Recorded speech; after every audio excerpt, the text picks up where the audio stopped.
আমরা নারীরা যখন ঘরের বাইরে চাকরি করি তখন অফিসের বসের সাথে কত সম্মান দিয়ে কথা বলি। অফিসের বস যদি খারাপ ব্যবহার করে, অপমানজনক কথা বলে, তবুও ধৈর্য ধরে মেনে নিই। হাজার ব্যস্ততার মাঝেও অফিসে যাওয়ার সময় সবচাইতে সুন্দর পোশাকটা পরি। এরপর সারা মাস পরিশ্রমের পরে যদি বেতন না পাই, তখন সার্ভিস দেওয়া বন্ধ করে দিই, নতুন জব খুঁজি। কিন্তু যে স্বামী সারা জীবন বিনা স্বার্থে মাসের পরিশ্রমের সব টাকা স্ত্রী সন্তানদের হাতে তুলে দেয়, তার জন্য আমাদের সুন্দর পোশাক পরতে কষ্ট হয়ে যায়, তার জন্য স্বাস্থ্যে কষ্ট হয়ে যায়।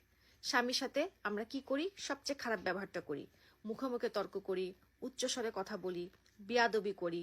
তবুও কিন্তু স্বামী সার্ভিস দেওয়া বন্ধ করে না, দায়িত্ব থেকে মুখ ফিরিয়ে নেয় না। স্বামী এত দায়িত্ব পালন করার পরেও বিনিময়ে যদি কিছুই না পায়, তারপরও সর্বোচ্চ চেষ্টা করে স্ত্রী সন্তানদেরকে ভালো রাখার জন্য, খুশি রাখার জন্য।